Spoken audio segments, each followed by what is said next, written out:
Hello friends, आज का हमारा एक्सेल का पार्ट 3 वीडियो है और इस वीडियो में हम आज सीखने वाले हैं sum, count, count A, count blank in 4 functions के बारे में। ये कैसे काम करते हैं और इस पे हम कैसे काम कर सकते हैं एक्सेल में। तो सबसे पहले मैं स्टार्ट करती हूँ सम फंक्शन से। तो जैसा कि आप लोग यहाँ पे देख रहे हैं कि सम फंक्शन लिखने के लिए हमें किस सिंटेक्स का यूज करना पड़ता है। तो इसके लिए हमें इक्वल टू दे करके सम लिख करके उसके बाद जो भी नंबर, जितना भी नंबर यानी कि जितने भी सेल्स में जितने नंबर है उसे हमें देना पड़ता है सम के लिए। यहाँ पे मैं एग्जांपल में आपको दिखा चुकी हूँ। तो यहाँ पे कह रहा है कि this basic Excel formula is use to get the sum of the value in one or more sales और रेंज।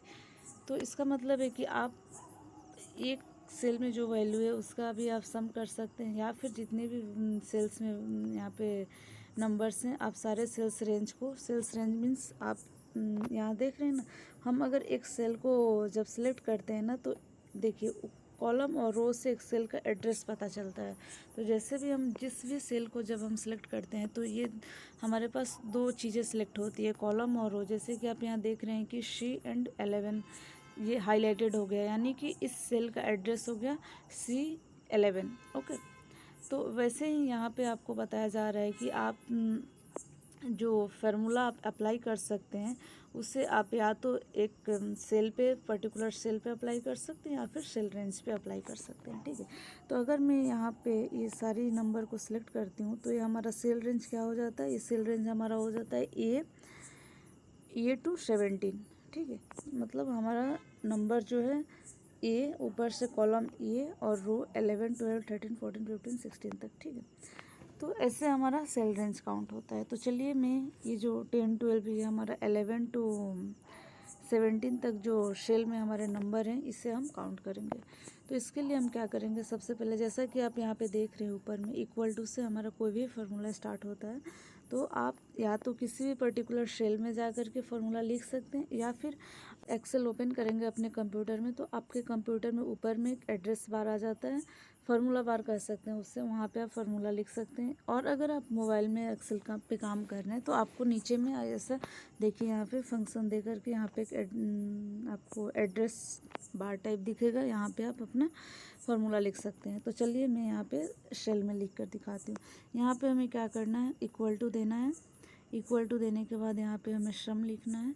जैसे सम देंगे हमारे पास देखिए ये नंबर 1, नंबर 2, यानी कि आप कौन कौन से नंबर को आप ऐड करना चाहते हैं। ठीक है, आप नंबर दे सकते हैं और या तो फिर आप सेल का एड्रेस दे सकते हैं। तो जैसा कि मैं आपको अभी अभी बताया कि जब हम कोई भी सेल सेलेक्ट करते हैं तो सिलेक्ट का एक एड्रेस होता है जो कि डिफाइन होता है कॉलम एंड रो से।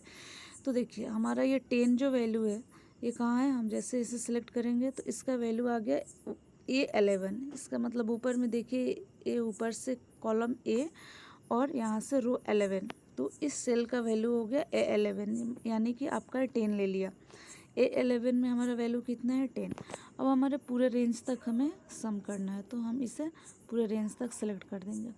तो देखिए equal to sum bracket start A11 colon A17, यानी कि हमारा जो ये नंबर का रेंज है वो A11 कॉलम ए,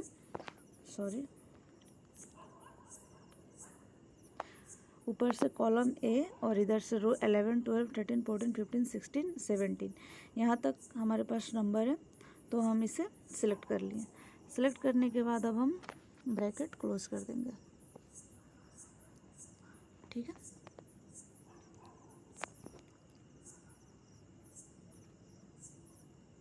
यहाँ पे हम ब्रैकेट क्लोज। ठीक है, अब एंटर कर देंगे। देखिए हमारा सम आ गया 280। ठीक है, तो आप यहाँ पे क्या सीखें, आप सबसे पहले तो सीखें कि एक सेल का एड्रेस होता है जो कि कॉलम एंड रो से उसे डिफाइन किया जाता है। तो जब भी हम किसी भी सेल को सिलेक्ट करते हैं तो वहाँ पे देखिए आप कॉलम एंड रो हाईलाइटेड हो जाता है, यानी कि इस सेल का नाम है B11। ओके, तो अब हम इस फार्मूला वाले सेल पे जैसे ही क्लिक करेंगे ना, आपको देखिए नीचे फार्मूला जो एड्रेस बार होता है, इसे फार्मूला बार कहते हैं बेसिकली। यहाँ पे आपको दिखाया जा रहा है कि A11 कोलोन A17, यानी कि ये जो आपका रिजल्ट आया हुआ है ना 280, इस ये कहाँ से कहाँ तक सेल का रेंज का वैल्यू है। तो ये है A, column A row number 11 to column A row number 17। ठीक है, यहाँ तक का आपका वैल्यू मिला है 280।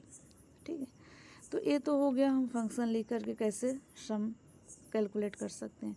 दूसरी आपके पास एक और भी शॉर्टकट मिल जाती है, जैसे कि आप पूरे रेंज को सिलेक्ट करते हैं। जैसे ही सिलेक्ट करते हैं तो आप देखिए नीचे में सारे नंबर के आपको sum, average, count, numeric count, maximum count, minimum count, आपको जब नंबर पे आप सिलेक्ट करेंगे ना तो इसके रिलेटेड जो भी आप नंबर से रिलेटेड जो भी आप फार्मूला कर सकते हैं, यहाँ पे बेसिक चीज़ें आपको दिखा दी जाती है। अब चलिए मैं आपको यहाँ पे एक सेल में ऐसे विदाउट फंक्शन लिखे हुए कैसे हम ऑटो सम कर सकते हैं दिखाती हूँ। तो आप इसे सिलेक्ट कर लिए। सिलेक्ट करने के बाद आप अपने कीबोर्ड में देख रहे हैं ना, ये देखिए जैसे ही ऑटो सम पे आप क्लिक करेंगे ना, आपका यहाँ पे ये ऑटो सम हो जाता है। ठीक है, ये ऑटो सम हो गया। तो जब हम ऑटो सम पे भी क्लिक करेंगे ना तो आप देखिए यहाँ पे भी आपको एड्रेस बार में वही सेम चीज़ें दिखा रही है, equal to sum bracket start E 12, यानी कि देखिए ये 12 यहाँ से हमारे 10 12 है ना, तो इसका एड्रेस कितना हो गया ऊपर से देखिए कॉलम ए और रो 12। तो ठीक है, तो ये 10 का जो 10 इस सेल में जो 10 हमारा वैल्यू है वो इसका एड्रेस क्या है, कॉलम एंड रो को मिला करके A12। ओके, तो A12 से स्टार्ट हो करके हमारा A18 तक का वैल्यू हमारा आया है 280। ठीक है, तो आप देखिए यहाँ पे equal to some A12 clone A18। ठीक है, तो ऐसे आप सम कर सकते हैं। ठीक है, नेक्स्ट आता है काउंट। काउंट करने के लिए आप क्या करेंगे, काउंट फंक्शन सेम काम करता है, equal to count bracket start, और जिस सेल के वैल्यू से आप जिस सेल स्टार्टिंग सेल आप सिलेक्ट कर सकते हैं और एंड सेल, और वहाँ से आपको काउंट मिल जाएगा रिजल्ट। तो चलिए देखती हूँ यहाँ पे, मैं यहाँ पे आपको फार्मूला लिख के बताती हूँ। इस सेल में इस सेल का एड्रेस है A39, तो यहाँ पे हम लिखेंगे इक्वल टू, लिखेंगे इक्वल टू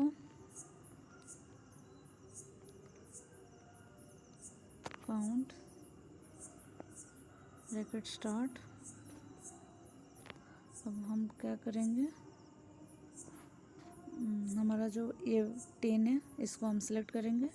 सिलेक्ट करने के बाद हम 31 10 से यहाँ तक 15 तक का काउंट निकालेंगे। ठीक है, और इसका ब्रैकेट क्लोज करेंगे, और ये एक्स्ट्रा आया हुआ है इसको हटा देते हैं।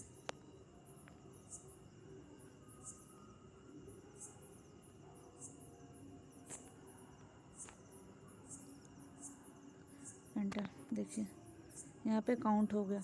काउंट हमारा निकल के आया क्या, A31 टू A37, यानी कि रो नंबर 831 से इस सेल से हम स्टार्ट कर रहे हैं 31 टू 37। यहाँ पे हमारा कॉलम क्या है A, और रो नंबर 31 टू 37, इसलिए हमारे जो इसका जो हमारा काउंट फंक्शन में क्या लिखा हुआ है, इक्वल टू काउंट A31, मतलब column A row number 31 colon A37, यानी कि कॉलम A एंड रो 37।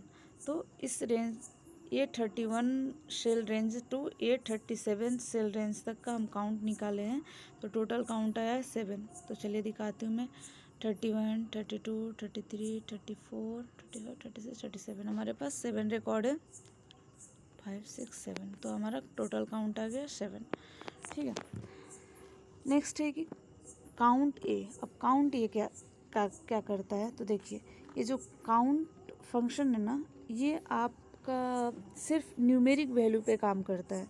ठीक है, यानी कि हमारे पास अगर जितना न्यूमेरिक वैल्यू है ना उसी को ये काउंट करेगा।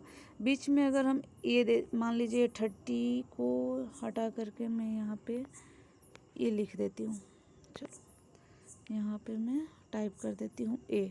ओके, अब देखिए यहाँ पे काउंट हमारा रिजल्ट क्या आ गया, रिजल्ट आ गया 6। तो जो काउंट फंक्शन होता है ना ओनली नंबर पे काम करता है। अगर बीच में हम कोई भी स्ट्रिंग या कैरेक्टर कुछ भी इंसर्ट कर देते हैं ना तो उसको काउंट में नहीं लेता है, ठीक है।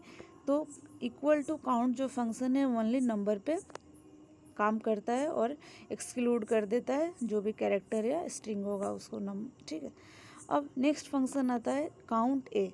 काउंट ए क्या करता है, स्ट्रिंग और नंबर दोनों पे काम करता है, यानी कि स्ट्रिंग को भी इंक्लूड करके तब हमारे रिजल्ट करता है।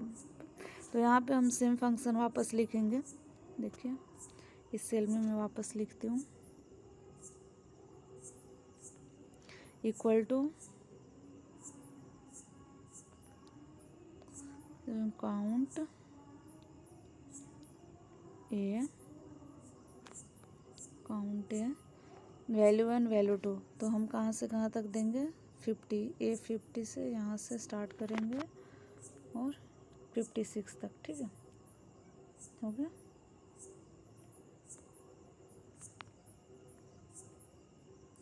अब हम ब्रैकेट क्लोज करके एंटर देंगे तो देखिए यहाँ पे हमारे पास रिजल्ट कितना आया, 7, यानी कि 1 2 3 4 5 6 7।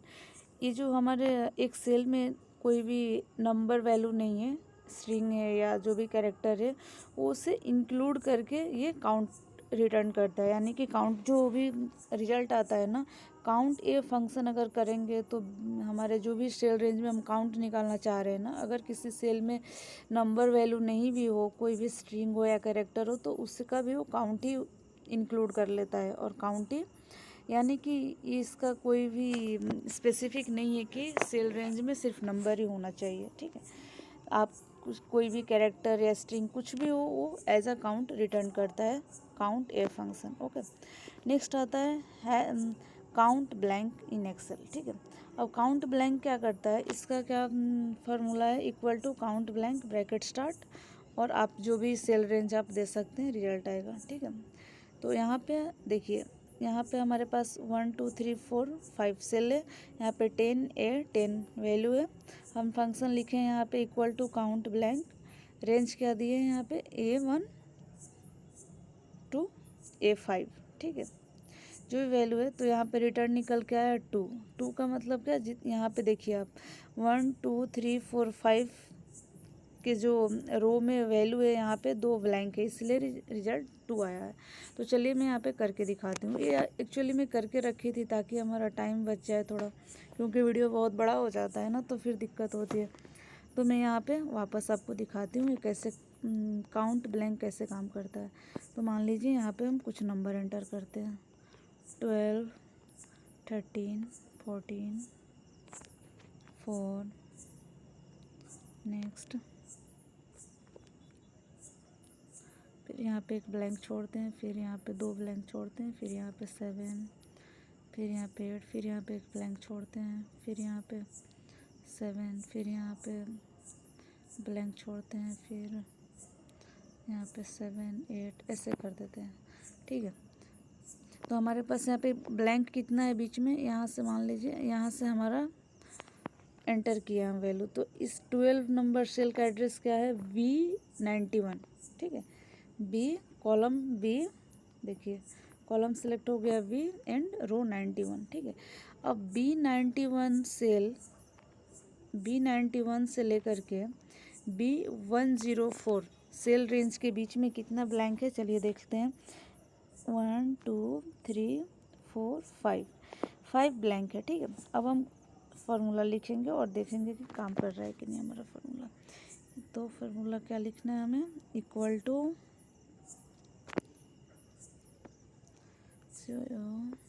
Count blank. अब देखिए काउंट ब्लैंक फंक्शन जो है वो क्या लेता है पैरामीटर में, वो लेता है सेल रेंज। तो हम सिलेक्ट कर लेते हैं यहाँ से, ठीक है। तो B91 टू B104, ठीक है। अब हम एंटर कर देते हैं तो देखिए 5 हमारा रिजल्ट आ गया 5। तो चलिए फिर से एक बार यहाँ मैं बताती हूँ आपको कितना यहाँ पे ब्लैंक है। देखिए 1 2 3 4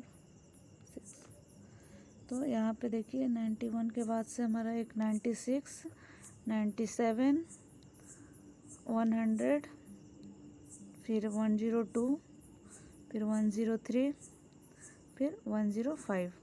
ठीक है, तो कितना हुआ हमारा 105 तो नहीं लेंगे क्योंकि हम फार्मूला लिखे हैं यहाँ पे, और 104 तक का ही रेंज लिए हैं। ठीक है, देखिए V104 तक का ही रेंज है हमारा, तो यहाँ V104 टू V91 तक कितना हमारा ब्लैंक है 1 2 3 4 5। तो देखिए हमारा रिजल्ट 5 आ गया। तो हम काउंट ब्लैंक फंक्शन का भी यूज़ करके काउंट निकाल सकते हैं। तो काउंट ब्लैंक फंक्शन हमारा जितना भी सेल रेंज में जो भी काउंट नंबर होगा उस सेल के रेंज के बीच में जितने भी ब्लैंक सेल होंगे उसको रिटर्न करेगा, उसका वैल्यू काउंट करके देगा। और काउंट ए फंक्शन हमारा चाहे सेल में नंबर हो या फिर कैरेक्टर हो या स्ट्रिंग हो, वो कुछ नहीं दिखेगा और आपको टोटल काउंट देगा। और काउंट फंक्शन सिर्फ आपको नंबर पे काउंट करेगा। अगर सेल रेंज के बीच में कोई और कैरेक्टर या स्ट्रिंग होता है तो उसे एक्सक्लूड कर देगा, आपको सिर्फ नंबर का काउंट देता है। तो आपको काउंट का 3 फंक्शन में बता दी और एक सम फंक्शन बता दी। तो आज के वीडियो में इतना ही, शायद वीडियो बड़ा भी हो गया होगा। और नेक्स्ट वीडियो में पार्ट 4 वीडियो में मैं आपको बताऊंगी average, mean, max, if else, और भी बहुत सारे कैलकुलेशन होते हैं, वो सारे हम नेक्स्ट वीडियो में आने वाले वीडियो में देखेंगे। अगर आपको वीडियो अच्छी लगे तो प्लीज़ वीडियो को लाइक कर दीजिएगा, शेयर करिएगा और मेरे चैनल को सब्सक्राइब कर लीजिएगा। Thank you.